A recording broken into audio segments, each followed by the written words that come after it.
Hello everyone! So, I asked you to give me questions about my audio series. I've now picked my favourite 10 and I'm going to answer them for you now. So let's get straight on with question 1.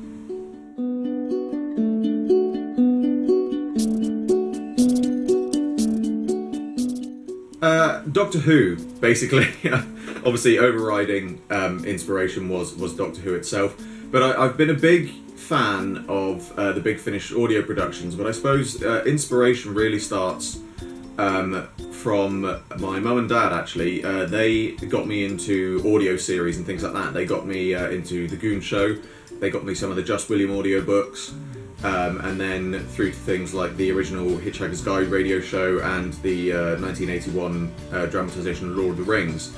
And as much as I like an audiobook, I think a dramatisation, you can get a lot more into it. You know, there's in a book you have to describe things, you have to describe what's going on, whereas in an audio series you can actually have the sound effects, you can have something happening, you can have drama. And I think that's sort of, you know, really what inspired me to do it. Is I wanted to do something that was the kind of thing that I used to enjoy listening to. And so I figured that if, something that I used to enjoy listening to, that's what inspired me. Hopefully it would, other people would enjoy it and it would inspire them as well.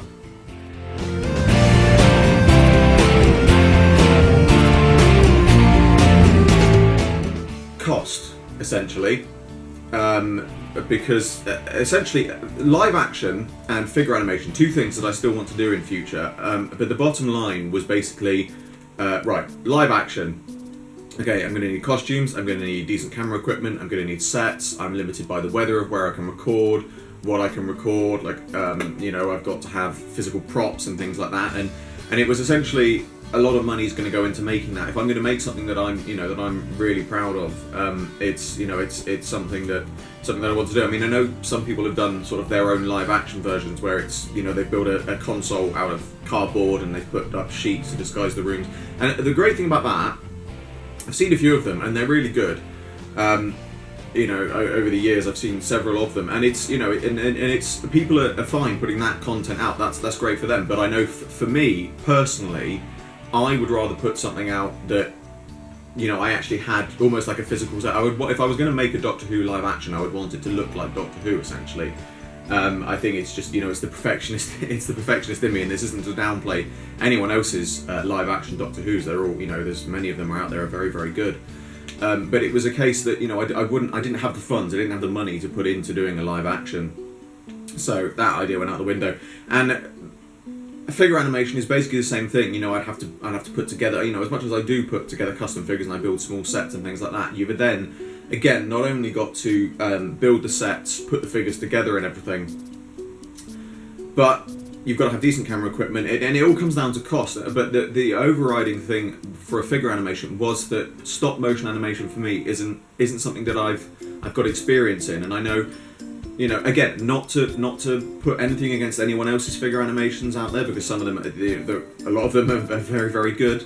But it's, figure animations where they literally have like the figure, moving sort of, in still photos across the screen. That's fine. If people are happy, that's a very good way of doing it, very simple way of doing it. I used to do stop motion Lego animations in the same sort of pattern. But nowadays, if I was going to put out a figure animation, I would want it to be fluid. I would want it to almost be Wallace and Gromit like.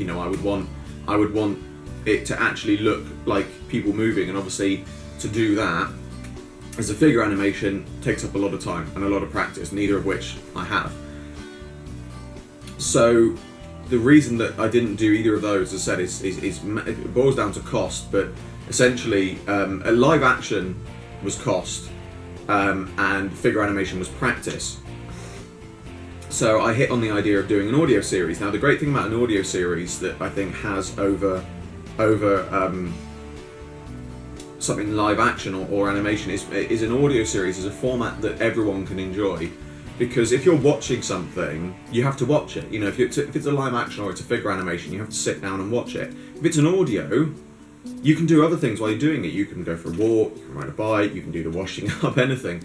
And it sort of, I felt like that was something that, whilst it's not a visual format, which I know can put some people off, it gave me the opportunity, I feel personally, to reach out to more people who've got the chance to to listen to it more in a variety of ways. So it was really a case of doing an audio series over a live action or a figure animation.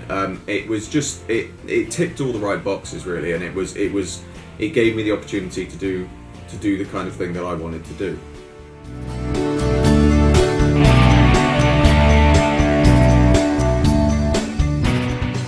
How hard is it to make an audio series? I suppose it's... Personally, I find it quite easy, but I don't think it's as easy as people think it is, because to give all due credit to Big Finish and anyone else who does like an audio drama and things like that, you know, you've got to have quiet places to record, you've got to have quiet time to record, you've got to have decent recording equipment, none of which I actually have. I have to make do with recording in a corner of my flat with a £20 microphone. But yeah, the overriding thing for me, I think, is timing. It's getting the timer right. I use Audacity to edit, free software, anyone can get it. It's a lot less complicated than it looks. And so I use that to do my editing, and it's all about the timing more than anything, and getting the sound effects and everything, getting them the right pitch and the volume and things like that. So yeah, in terms of making an audio series, it's a good medium to work in, and I find it easy to do. But I think a lot more work to give, as I said, to give credit to Big Finish and anyone else who makes those. A lot more work goes into doing them than I think people realise.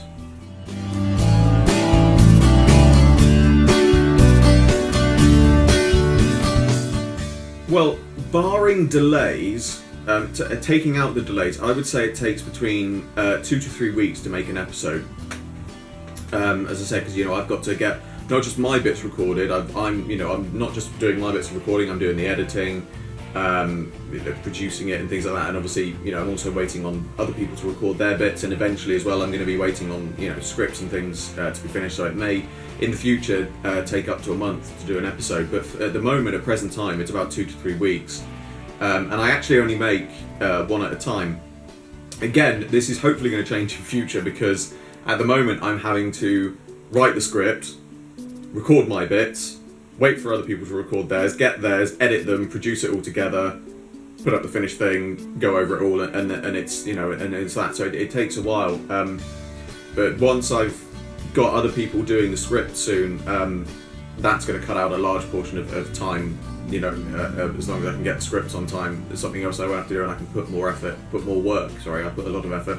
I put more work into concentrate more on the editing side of it. So at the moment, as I said, I only make an episode at a time, just because it's easier that way, and it means that I'm not having to. It's easier to get the continuity. And if I'm writing, if I was writing and producing more than one episode at a time, it would be quite easy to get the continuity mixed up. And so I think by doing one at a time, it means that there is a longer gap between episodes coming up, but it means that the episode that when it goes up is something that I can really be sure that the maximum amount of work's gone into.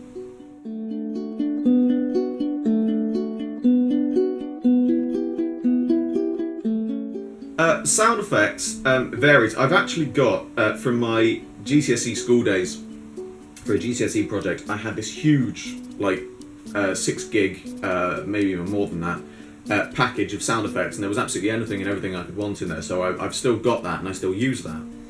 A few of the sound effects I make myself. I think in the second episode, the second part of the first episode, the sonic screwdriver sound you hear is actually me holding a sonic screwdriver up to the mic, because at that time I didn't have a decent sonic screwdriver sound, and then the one you hear from now on is one that I've recorded using the clearer microphone.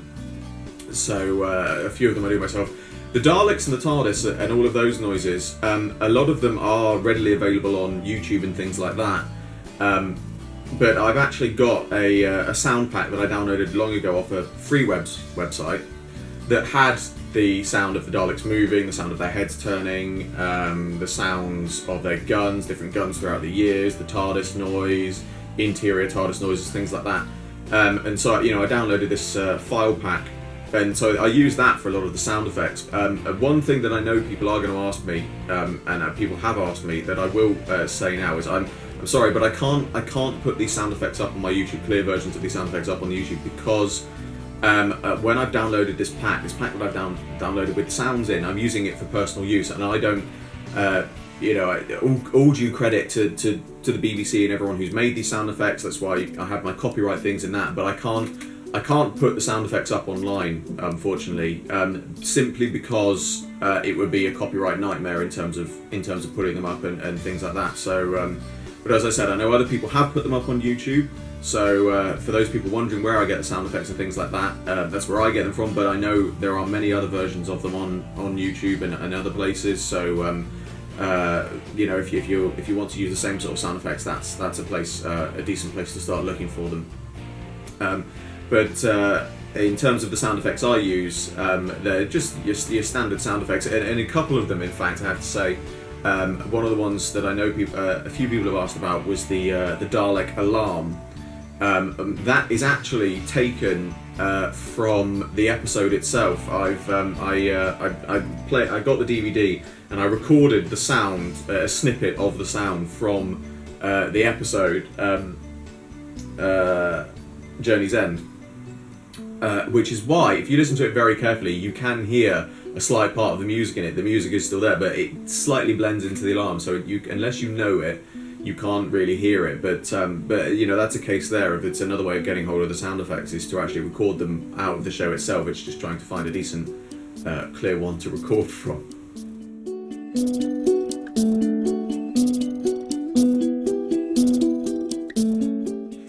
What inspired my Doctor? I suppose a large portion of what inspired my Doctor is, like many, I was going to say male Whovians, but female Whovians as well, why not? Any gender. It was the inspiration of wanting to be the Doctor. When I've been a lifelong Doctor Who fan, I remember seeing bits of it, but I was never really that into it in my childhood, but I knew of it, I was aware of it, I enjoyed it when I did see it. And when it came back in 2005, obviously I kicked off the whole thing again. And then when David Tennant took over in at the end of 2005 for the 2006 series, I really identified with him as a character, and I got the coat, I had the suit, the hair and the glasses, and it was great. And I really enjoyed it. I'm not a cosplayer, I didn't do cosplaying, I just sort of had things, I did things like I had the coat I wore every day, I didn't wear the suit and everything, but I had sort of similar glasses and hair and things like that. And it was just sort of, I was very inspired by him. But it was kind of, as I sort of gradually, and then as Matt Smith took over, I tried the bow tie, I don't do bow ties. But it was kind of like I sort of started to realise that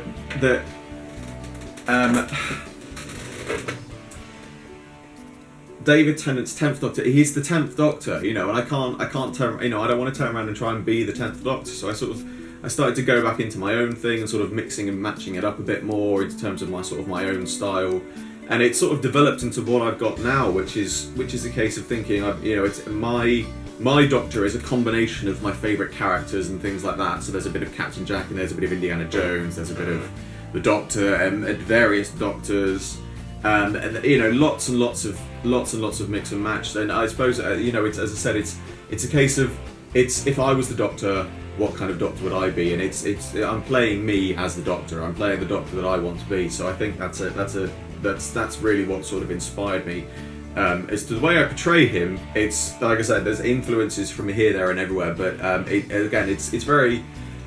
The overall fact is it's how I would be if I was the Doctor, so in terms of inspiration and portrayal, it's very much what I would want to do if I was the Doctor.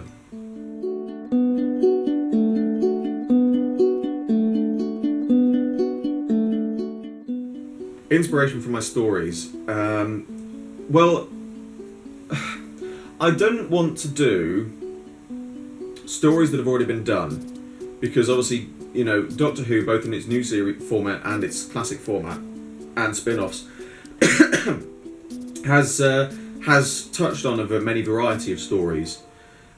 So the idea was that because my Doctor, my series, it's not an alternate timeline. If you will request this, is it, which timeline, which Doctor have you generated from these? It's not following on from the television series at all. It's a completely alternate universe. It's basically saying this is the Doctor in Universe X, or whatever you want to call it.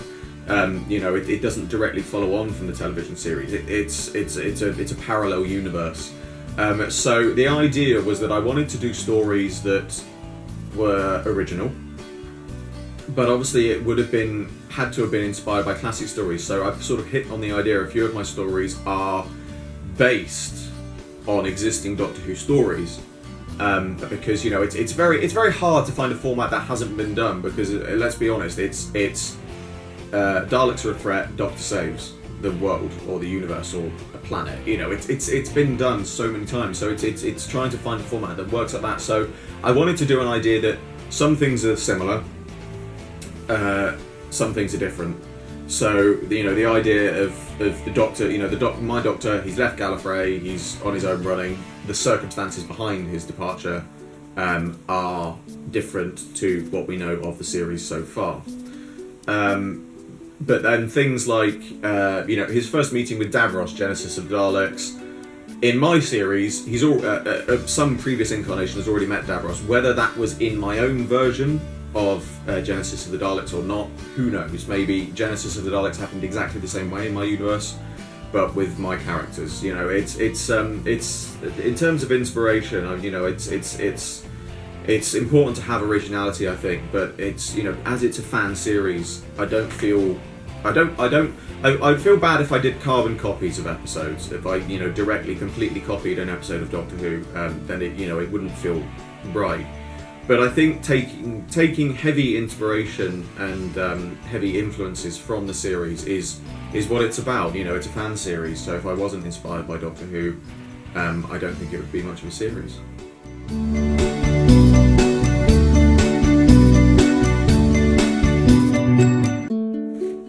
My series so far, I've planned 6 series so far. 3 episodes per 6 series, 3 episodes per series, 3 parts per episode. I've allocated, I've got writer allocations for all of that, so a lot of it's been planned out. So yeah, I've planned quite far ahead because I figured I felt better doing more series, because doing more series gives me the chance to sort of diverse it and continue on the story without having too much very simple change and dragging out for too long. So by doing that amount of series with only 3 episodes per series, it means each episode is going to total up to about an hour in length.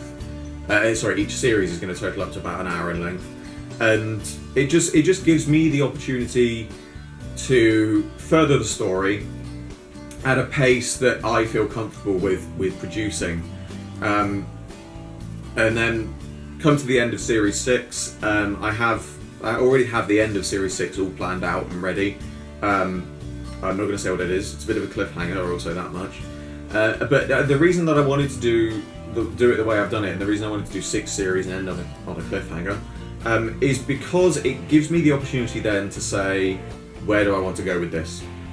So I've left it deliberately, the way I've planned it leaves it deliberately open, so maybe I come back to it, maybe I don't.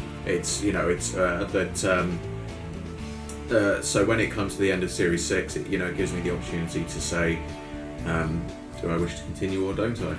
I don't see myself personally stopping before I've finished it, because I've put a lot of work and a lot of time and effort into this so far, and a lot of planning. So I would hate to see it all come for naught. So yeah, I think in terms of what I've planned out and what I have planned, I'm definitely looking forward to continuing it, and looking forward to seeing where it goes and how far I can take it.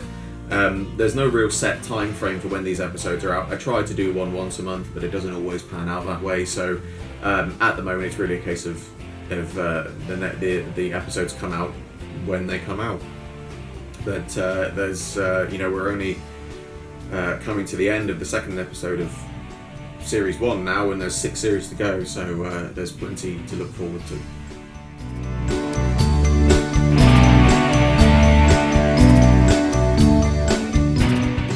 Yes, Yes, I will, because I have made some updates to my TARDIS model, and I've also got a few figures that I want to do. I've literally haven't got any more so far. I've got one more actually, one more than I had in my last video. But I have many others planned out for the series, and they will certainly be appearing at some point. I don't know when. But you can definitely expect another custom figure showcase of audio series figures to come very soon. Well, not very soon, but in the hopefully near future.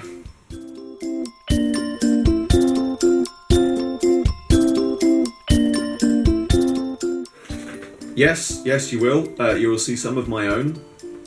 I can't really say too much about that. I don't want to give too much away, so I can't really reveal too much.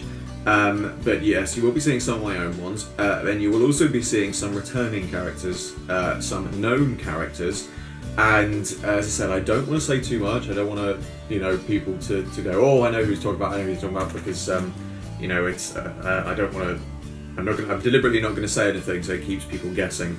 But one of the ones I will reveal is coming back, because I have technically already revealed it in other places, is for the second episode of Series 5, which is a big one for not just me, but for the Doctor, and I hope for the fans, because it's going to reveal a lot of the Doctor's backstory. A little teaser for you, Omega will be returning, but he's not going to be Omega as you know him, because my Omega, he's going to be extremely different, because he's essentially, his plot line is still the same. He's one of the founders of Time Lord Society who was trapped, exiled, whatever you want to call it, but he is going to be very different, because in my one he's going to have an actual physical form, and he is going to look very different, very different to the Omega people know.